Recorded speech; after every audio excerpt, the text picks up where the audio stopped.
While as president, you get to invite close friends into the Oval. I was kidding these guys before. This is American labor, and I've said from the beginning of my campaign throughout my whole career, the middle class built this country and labor built the middle class. And I think we have an incredible opportunity to make some enormous progress in creating jobs, good paying jobs, Davis-Bacon, prevailing wage jobs, to rebuild the infrastructure of this country in a way that everybody knows has to be done. I promised, and a lot of these folks have been my friends for a long time.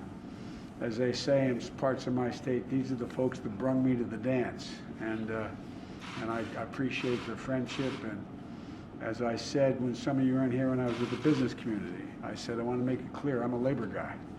And there's no reason why it's inconsistent with business growing either. So what we're doing here today, I asked them to come in. We want to talk about the Recovery Act we have here that we're trying to pass, and I think is going to get done, and building infrastructure in this country.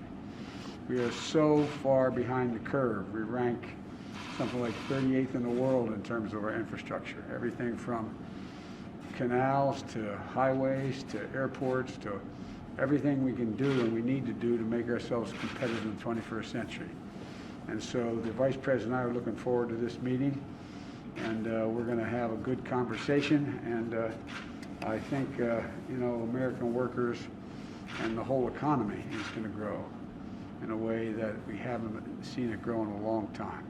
This is the time for us to move. So, at any rate, I'll let you know. We're going to have a long conversation here. I don't know how long, but we're going to have a conversation as long as they're willing to put up with me and talk about how we're going to get this done. So thank you all for coming in. Appreciate it. Mr. President, what did you learn from Americans last night about what they want in this plan? I learned based on the polling data they want everything that's in the plan. Not a joke. Everything that's in the plan. The fact is that I asked a rhetorical question.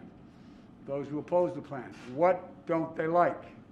What particular program don't they like? Don't they want to help people with nutrition? Don't they want to help people be able to pay their mortgages? Don't they want to help people get their unemployment insurance? Don't they want to make sure that people are able to stay in their homes without being thrown out of their homes in the middle of this god-awful pandemic? What don't they like? And the truth of the matter is, polling data from last night and all the polls you've all done, they come from you guys, not you personally, but your networks and your organizations, show that somewhere between 64 and 69% of the American people think we have to do this. And it's not about the money, it's about, in order to do everything from open schools as we should, to make sure that we're generating income for people who are in real trouble, it's about how much it costs. The federal government has to chip in, make sure we get this done. And as I said, almost every major economist in the country and the International Monetary Fund as well says it's going to grow the economy. And that's what we're talking about here. We're going to talk about how we grow the economy. So thank you all for coming.